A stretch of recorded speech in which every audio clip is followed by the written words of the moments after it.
todos, bem-vindo ao novo episódio da Canela Amarela. Hoje vamos falar sobre oportunidades, desafios e tendências da piscicultura, especificamente do tilápia.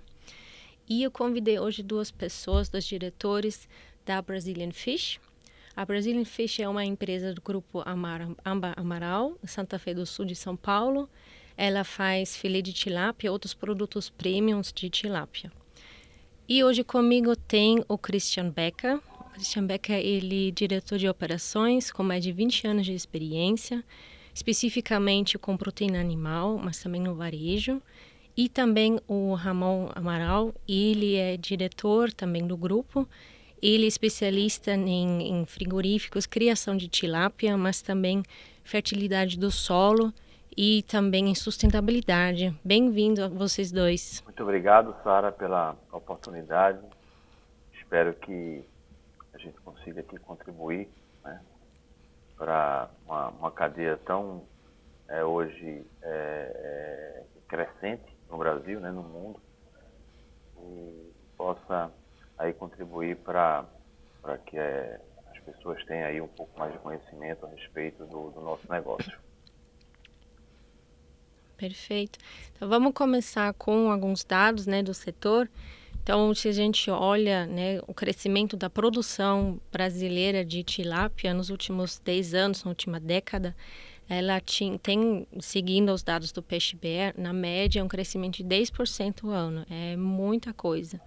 O que explica esse crescimento muito, muito rápido aqui no Brasil? Vamos lá.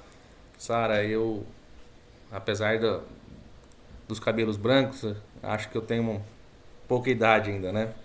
Mas eu me recordo quando era mais jovem, meus pais falavam que não come peixe porque tem espinho, né? E essa era uma grande preocupação há alguns anos atrás. E também por conta da qualidade do pescado que existia, né? Então a gente tinha poucos tipos de pescados e pescados com a qualidade que não é a mesma qualidade que existe hoje, né? Nós tínhamos um pescado, antigamente não existia um peixe suave como existe a tilápia, né?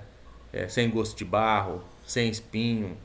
Então eu acho que a tilápia ela revolucionou, né, o consumo de pescado no mundo e principalmente aqui no Brasil, que é o principal peixe, né, produzido em cativeiro no nosso país. Então eu acho que esse aumento de consumo, né, esse aumento de produção, ele se vem muito por conta disso, né? Por conta de a gente ter disponibilidade dessa proteína saudável, sem gosto de barro, sem espinho, de fácil preparo, né? Saborosa, né? Que não tem um que não gosta, não tem as crianças, né? Você pega aí o público de qualquer idade se adapta muito fácil e gosta, né, desse produto. E o que é importante na criação de tilápia? Assim, se a gente olha, né, o Paraná é ainda de longe o maior estado produtivo, mas se a gente olha em taxas de crescimento, a gente consegue ver que tem outros estados seguindo. Minas Gerais está ficando muito forte, né? São Paulo também, né? Santa Fé do Sul é São Paulo, Tocantins. O que vocês acham que é crucial, né, para a produção crescer? Eu acredito muito que os principais estados hoje, como você bem citou, né, Paraná, Minas Gerais, Rio de Janeiro, são estados que têm grandes incentivos fiscais, né? Então, por isso, eu creio que seja os principais estados com maior crescimento, nem sempre com maior volume, né? Não é o caso do Rio de Janeiro, ele não tem um grande volume de produção, e também Minas Gerais. São Paulo está à frente desses dois estados em termos de produção, mas não cresce como esses estados, né? Por conta dos incentivos tributários que o estado de São Paulo ainda não oferece, principalmente nas vendas interestaduais. Então, hoje o estado de São Paulo tem grandes condições, né, de clima, de quantidade, de qualidade de água, né, de ambiência, que outros estados não têm. Porém, a gente sofre ainda com os incentivos tributários no estado de São Paulo. Sofre, eu falo com propriedade, porque a Brazilian Fish hoje ela é 100% produtora dentro do estado de São Paulo. Como complemento ao que o Ramon colocou, é que ainda existe muitos picos e vales no processo produtivo.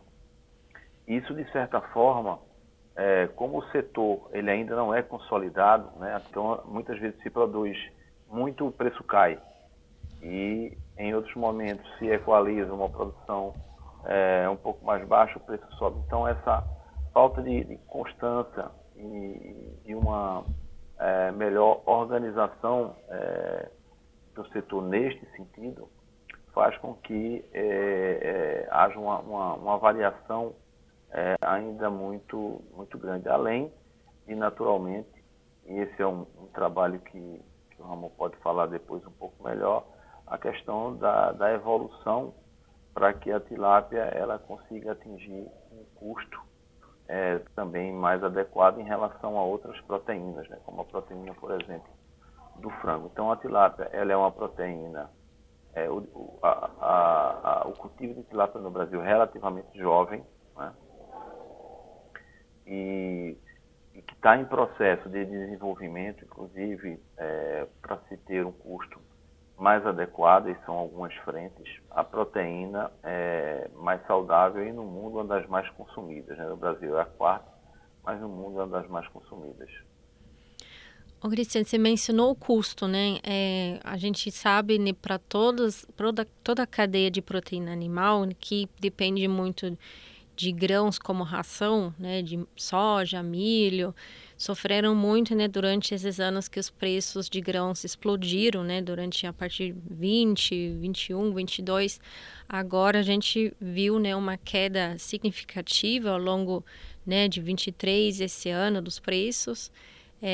Isso deve ajudar, né, né, o custo produtivo também para o tilápia, imagino. Exatamente, Sara. A ração hoje ele representa 70% do custo de produção do produtor, né, do criador de peixe lá, da pessoa que faz a cria, recria e engorda.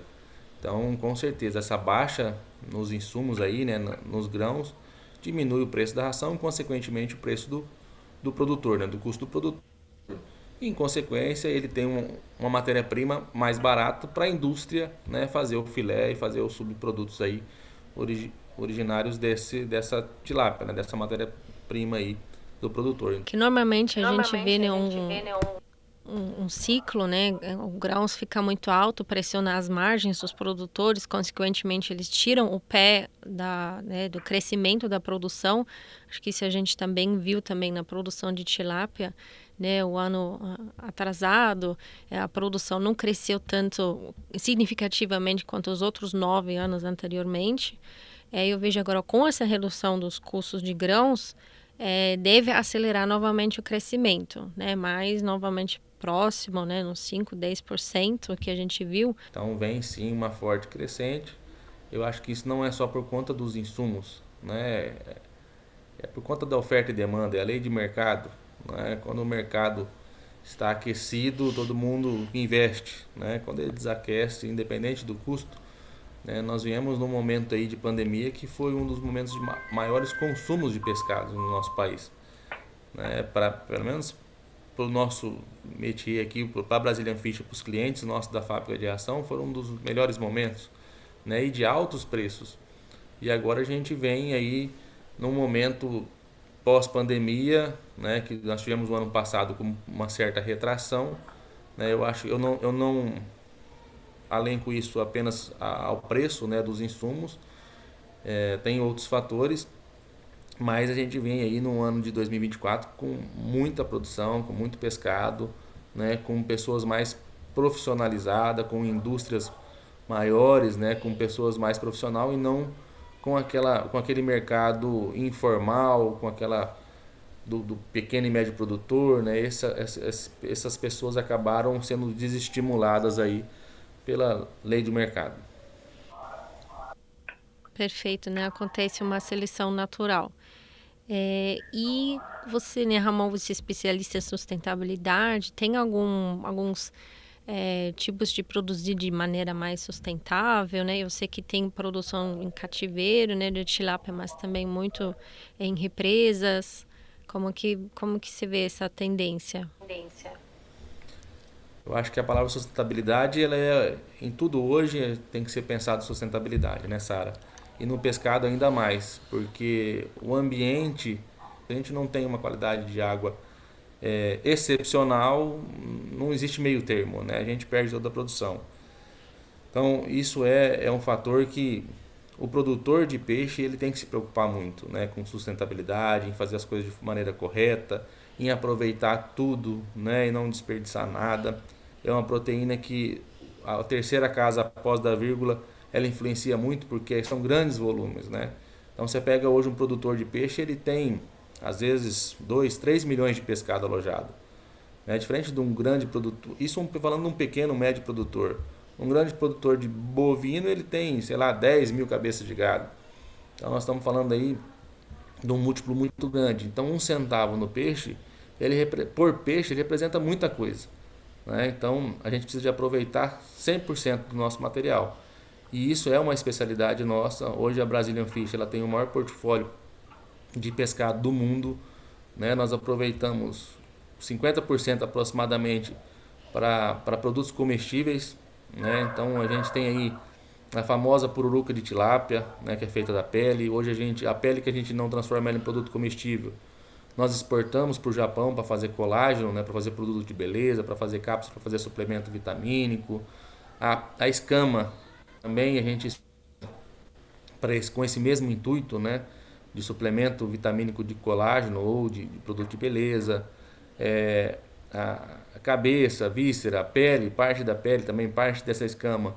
Hoje nós desenvolvemos um produto, um biofertilizante. Em função desse sucesso, se provoca um processo de povoamento e aí mais produção. Falando em relação à nossa visão, né, eu acho que a gente, enquanto Brazilian Fish, busca um caminho de crescimento. A gente tem uma evolução bastante importante de 2022 para 2023, mas sempre com muito cuidado, ao contrário do que hoje acontece no mercado, que a gente vê aí um aumento expressivo. O setor ele precisa colocar na pauta. E é em função desse processo de crescimento sustentável que rege hoje as nossas políticas de investimento num cenário que, a princípio, não é um cenário tão favorável, né, como a gente gostaria que fosse. Perfeito. Isso já me traz a próxima pergunta, né? Quando a gente assim, olha para os dados globais, né, da FAO, o Brasil, mesmo com esse crescimento, ainda ocupa somente assim, o 4º lugar da produção global, né? De longe, China é um gigante na produção, né, de peixe, tilápia, também de camarão, seguido pela Indonésia e Egito. Será que o Brasil consegue chegar no nível da China? Porque a gente tem, a princípio, água suficiente, né? Um dos poucos países mundialmente que tem muita água doce disponível. E China serve como exemplo, né? Eu vi lá, né, as gigantes represas para a criação de peixe, é realmente impressionante.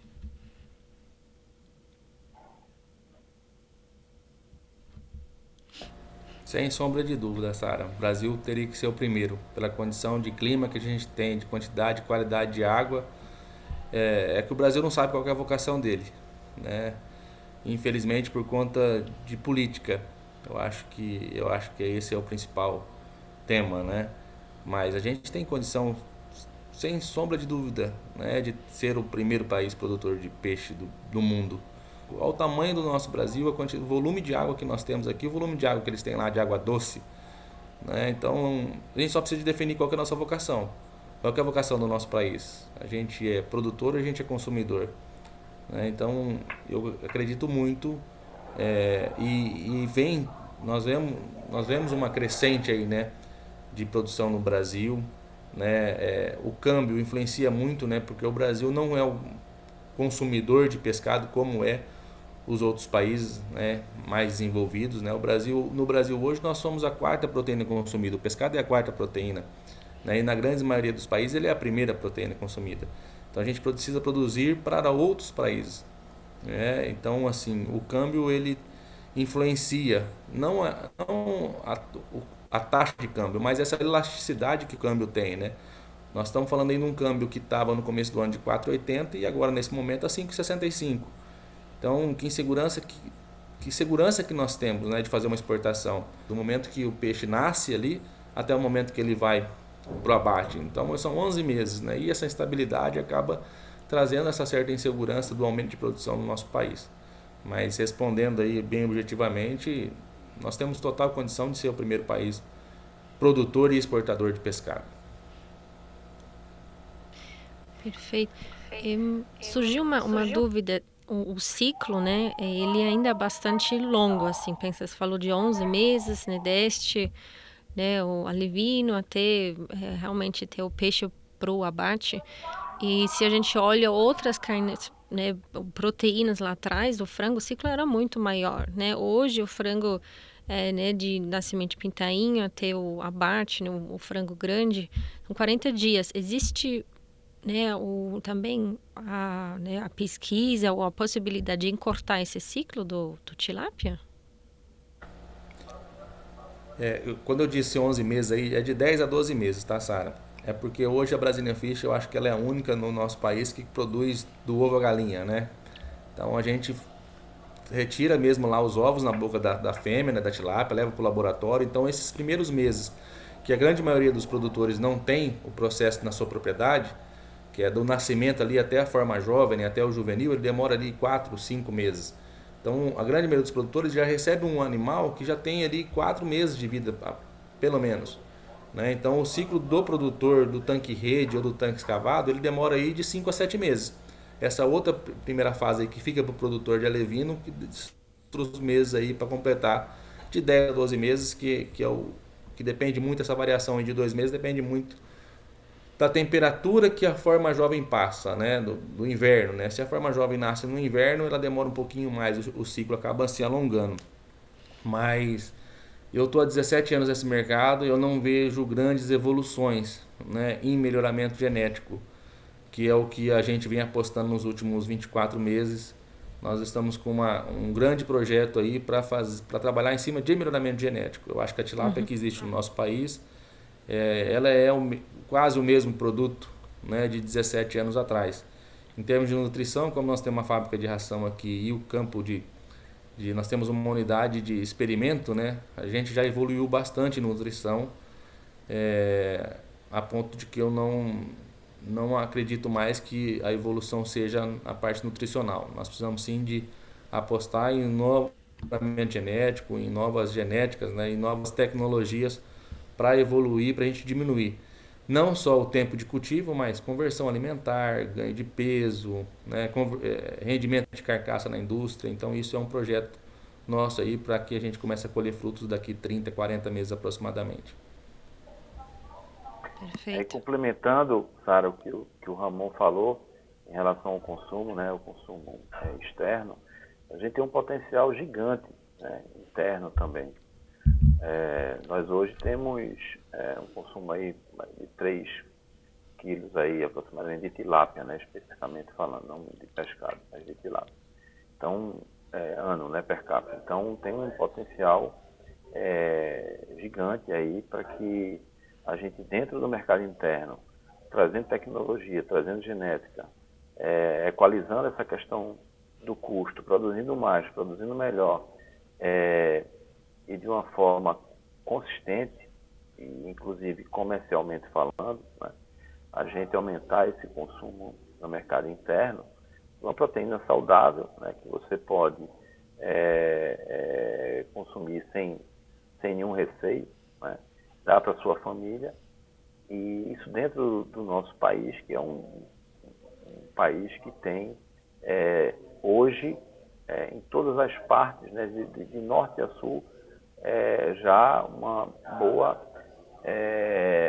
já se aprecia e já se consome bem. No norte, peixes mais nativos, né, mas se consome bastante peixe.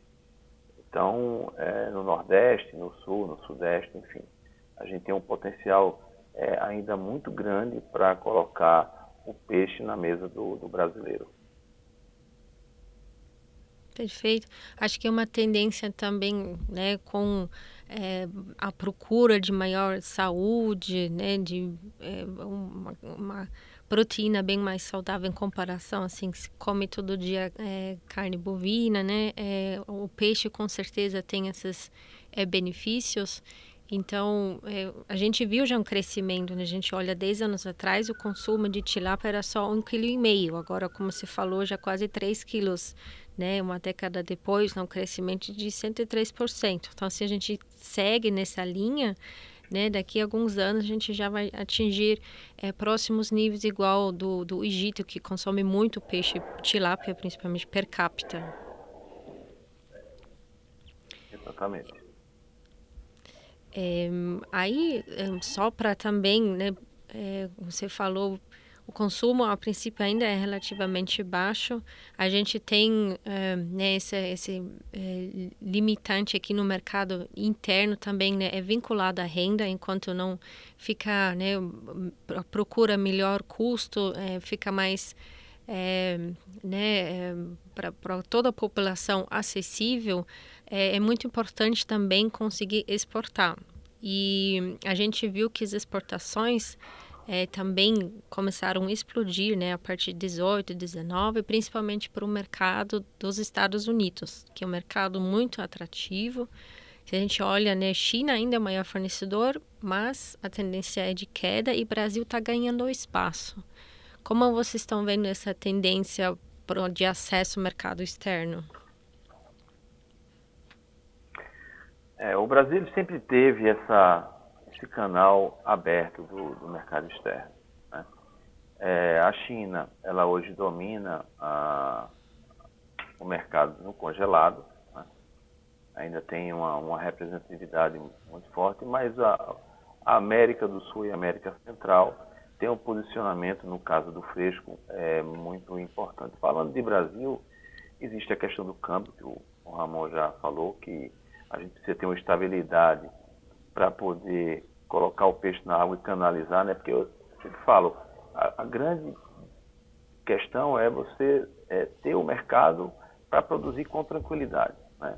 Para não ter esses picos e vales aí. Toda proteína ela pode ter sim, mas quando você tem algo estável, isso te ajuda a planejar, a produzir para poder colocar o produto no mercado. Então, essa inconsistência no câmbio não ajuda muito. Hoje ele está muito atrativo, o preço em dólar também está muito bom, né? Isso muito em função de instabilidade de produção em países do Centro-América e também da Colômbia, que tiveram problemas de produção. Mas eu penso que exportar é um caminho que a gente não tem volta. O que a gente precisa é ter essa estabilidade no câmbio. O mercado está lá, é um mercado consumidor, um mercado que consome bastante tilápia. O Brasil ele tem todo o potencial, capacidade, tecnologia para poder colocar esse produto lá com qualidade. Inclusive, nós somos um dos países que, quando se fala de peixe fresco, somos um dos que coloca peixe nos Estados Unidos com qualidade, né, com segurança. Temos as indústrias aqui sendo monitoradas e com regras sanitárias, tanto de produção do peixe como também de industrialização, que ajuda muito, né? Ou seja, é uma segurança importante. Inclusive o FDA monitora isso de perto e nós temos um bom índice, né, nos Estados Unidos, nos órgãos sanitários dos Estados Unidos também. Então, tem tudo para a gente avançar e avançar bem. O que a gente precisa é dessa estabilidade, tanto do câmbio como também de produção, para poder continuar exportando e ganhando aí, né, tendo rentabilidade nessas exportações. Eu acho que é necessário, né, sempre ter um mercado interno e externo, porque é um hedge natural, né? Sempre é bom, né, porque se tem o dólar, né, mais valorizado, nosso câmbio desvalorizado, né, crescem alguns custos, por exemplo, produtores, né, de grãos nos insumos. Então, se você consegue vender seu produto para fora em dólar, certamente isso ajuda bastante. E não é diferente para o produtor de tilápia, né? Certamente, se ele consegue vender o tilápia em dólar para o mercado americano, que tem grande apetite, né? Certamente isso ajuda ele de ter uma maior previsibilidade, né? Se ele deve investir, consegue investir mais na cadeia produtiva dele. O mercado brasileiro, ele ainda é o mercado que, em função daquilo que se produz lá, para que se consome, né? Então, a gente tem que ter esse ciclo virtuoso de ter um mercado consumidor estável e ter um mercado também exportador. Como toda proteína, a gente colocar isso na balança. O pescado, ele é uma proteína e a gente tem sempre que ter uma visão, e a gente vai falar um pouco do varejo aqui, uma proteína que ela precisa de alguns trabalhos diferenciados, especialmente no varejo. Pescado, ele é uma proteína que, em função, por exemplo, do frango, do bovino, do suíno, tem características de consumo que são bem diferentes. Quando você, hoje, Sara, entra numa loja, normalmente a proteína ela está no fundo da loja, né?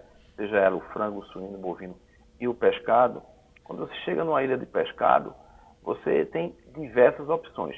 O frango, naturalmente, tem os cortes de frango, os bovinos também, mas o pescado não. O pescado ele é uma proteína que você pode estar trabalhando com o peixe, com o camarão, com a lagosta. E depois que você escolhe um peixe, você vai para a escolha se você quer um peixe fresco, um peixe congelado, e depois qual peixe que você vai querer. Você quer uma tilápia, um salmão. Depois que você escolhe a tilápia, você vai escolher o corte. Então, é uma matriz mais complexa. E, especialmente, quem produz, né, o setor, ele precisa trabalhar o consumidor, tanto na questão do food, mas especialmente no varejo, para que o consumidor, ele, dentro dessa matriz, ele consiga escolher, no caso da tilápia, a tilápia para se consumir, seja em que corte for. E esse é o grande desafio que nós da Brazilian Fish estamos trabalhando hoje. Nós somos uma marca que já tem uma boa participação na escolha do consumidor, e para isso a gente faz um serviço no ponto de venda diferenciado, fazendo com que essa matriz ela seja invertida, ou seja, vamos fazer com que a marca brasileira seja uma escolha, e em função da escolha, aí sim o consumidor venha para o nosso filé, para a nossa posta, para a nossa isca, né? Buscando aí trabalhar e colocar com qualidade o nosso produto na mesa do consumidor. Então, o trabalho que se faz, diferentemente do trabalho de exportação. Eu espero que todos gostaram desse episódio sobre tilápia. Acho que é uma coisa ainda não, uma proteína não tão falado. Dá um like nas redes sociais nesse episódio e até a próxima. Obrigada pela participação. Obrigado. Obrigado, Sara. Obrigado, pessoal aí da organização. Deus abençoe o projeto de vocês aí, que seja sucesso cada vez mais. Obrigada.